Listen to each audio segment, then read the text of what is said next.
When I first met him, I didn't even know that one day he would become the reason my world would change. I was just a simple girl walking down the crowded street of New York, holding a coffee in my hand, trying to catch the subway to work, and he bumped into me, spilling my drink all over his shirt. I was about to apologize when he smiled, that kind of smile that makes the whole noise around you fade, like the world stopped just for that moment. He said, "It's fine, don't worry," and I said, "You just lost your shirt to my bad timing," and he laughed, that laugh that makes you forget who you were a second ago. I never knew a stranger could make me feel something that real that quick.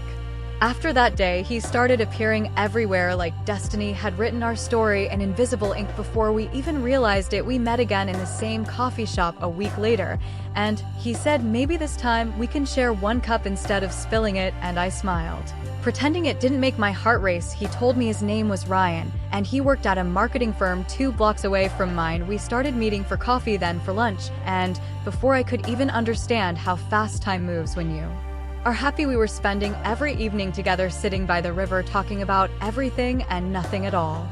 He told me about his childhood, about his mom who raised him alone, and how he promised her that one day he would give her a house with a garden. I told him about my dreams, about writing stories, about people who loved too deeply and lost too soon. He said, "One day I will be in your story," and I said, "Maybe you already are." We both laughed, but there was something in his eyes that told me he meant it. Weeks turned into months, and our love grew like sunlight finding its way through clouds. No matter how dark the day was, we found warmth in each other. I had never known what it meant to feel safe until he held my hand on a rainy night, walking under one umbrella, sharing secrets that only hearts can hear. He said he never believed in forever until he met me. I said, "Forever is a word people use when they are afraid to lose what they have." And he said, "Then I will not say forever, I will just keep choosing you every day."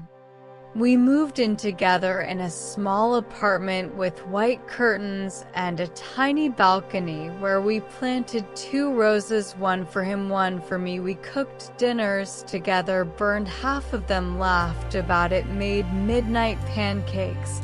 When sleep wouldn't come, we fought sometimes over little things like who left the lights on or who forgot to buy milk. But every fight ended with him pulling me close, whispering, "I am sorry," in a voice that melted every wall I built inside.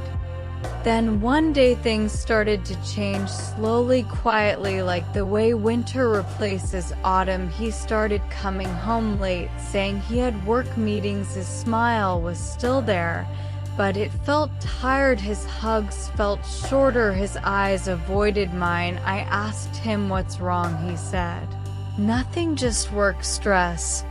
But my heart knew something was breaking, even if I didn't see the cracks yet. I wrote him letters I never gave him, just to remind myself that love still lived in words, even when it was fading in silence.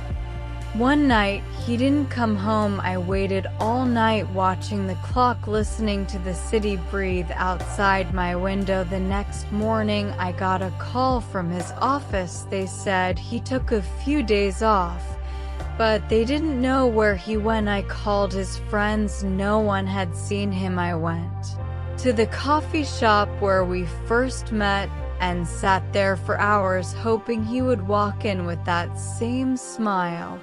But he never did. Days passed, then weeks, and the world kept moving, but mine stopped.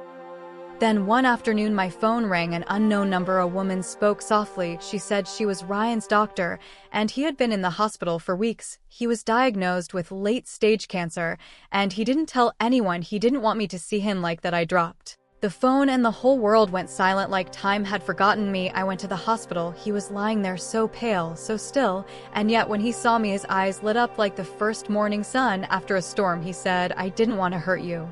I wanted you to remember me happy, not broken."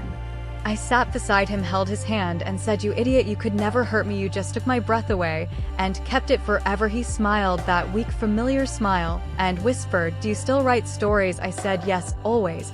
And he said, "Then promise me you will write ours, not The ending, just the love. I nodded as tears fell down my face.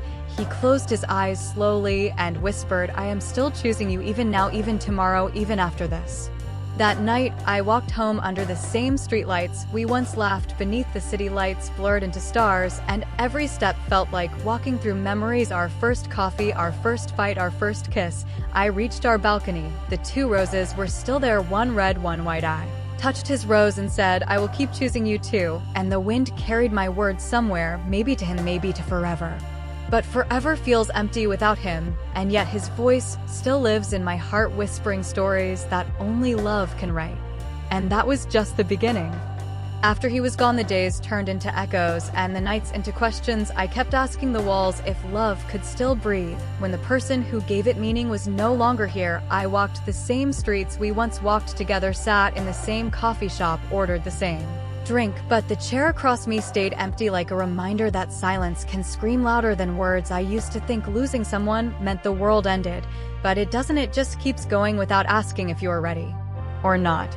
I started writing again, not because I wanted to, but because I had to. It was the only way to talk to him, the only way to tell him about the things I couldn't say when he was still here. I wrote about our love, our laughter, our balcony, our roses. The white ones still bloomed every morning, as if it knew that even death couldn't stop a promise. I would sit beside it, holding his old sweater, breathing in the faint scent of him, pretending for a moment that he never left. Months passed and life tried to pull me forward, but my heart stayed behind in the memories where he still lived. I saw his reflection in strangers. I heard his voice in songs playing on the radio. I even caught myself smiling at the sky, thinking maybe he was somewhere watching me from a place where pain doesn't exist. I started visiting his mother every Sunday. She would make coffee for both of us and say he loved you, you know, and I would just nod because words were too small for the love he left behind. One day, I found a letter inside one of his old jackets, hidden in the pocket like a secret he wanted me to find when the time was right. It said, if you are reading this, I guess I couldn't keep my promise of growing old with you, but I want you to know that I loved you in every heartbeat, in every silent thought, and every broken piece of me. You were my forever, even if forever was shorter than we planned. So live for me, laugh for me, write for me, and never stop believing that love like ours never dies. It just changes its address. I read that letter every night like a prayer. It became the bridge between what was and what still is. I stopped asking why and started thanking destiny for letting me meet him, even if it was only for a while. I realized that love doesn't need years to be eternal. It only needs truth, and we had that more than most people ever will. As seasons changed, I decided to finish the story he asked me to write. I called it When I Lost Him Forever, and in every line I poured the pieces of my heart, the pain, the beauty, the memories. I shared it online, and people started writing to me saying they cried, saying they felt their own lost loves through my words. It was then I understood maybe that was his plan all along. Maybe he knew that through his absence he would still help me find my purpose. One evening, I walked to the park where we once sat watching the city lights. He had told me then that every light was a story waiting to be told, and now I could see it, every flicker, every glow, like souls whispering across time. I closed my eyes and spoke softly to the air, telling him about everything I had done since he left, how I finally published my first book, how I learned to smile again, how I still missed him, but in a way that didn't hurt as much anymore. I told him I was keeping my promise to keep choosing him by choosing life. Then something strange happened. As I was leaving the park, a little girl ran up to me holding a white rose. She said, a man asked me to give you this. And when I looked around, there was no one there. I took the rose, trembling, not out of fear, but of faith, and I smiled, because deep down, I knew it was his way of saying I am still here. That night, I placed the white rose beside the red one on our balcony. The petals touched as if they knew each other. The wind blew softly, and I swear I could hear his voice whispering my name. I looked at the stars and said, I kept my promise, Ryan. I wrote our story, and I lived it. Twice, once with you, once without you, but in both times I loved you just the same. Years have passed now. I still live in that same apartment, though the curtains have faded and the roses have withered. I still water the soil every morning, hoping something new will grow from what we once planted. Sometimes I talk to him like he's still sitting beside me, telling me about his day. I know some people would call it madness, but to me it's love, because love doesn't end, it just learns to live differently. People often ask me why I never moved on, and I tell them, because love is not a place you leave, it's a home you carry inside. I learned that pain can coexist with peace, that tears can become prayers, and that goodbyes are just another way to say I'll meet you again someday. I don't know if he can hear me, but every time I write, I feel him guiding my words like he used to guide my heart. Last week, I visited his grave for the first time in months. I brought fresh roses, one red, one white. I sat there for hours, talking about everything and nothing. I told him about the people who read our story, about how some of them found hope through our pain, about how I found strength through losing him. The sun was setting, and the sky turned the same shade of gold he loved so much, and I felt a quiet peace inside, as if he was saying, "You did good, I am proud of you."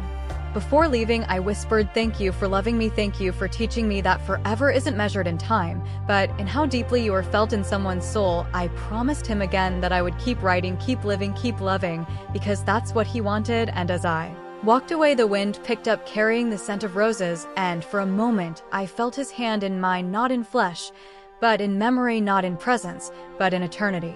So if you ever ask me if love survives after goodbye, I will tell you yes, it does. It lives in every heartbeat that still remembers, in every tear that still falls, in every story that still whispers their name, and in every soul that still believes that love is never truly lost. It just changes where it lives.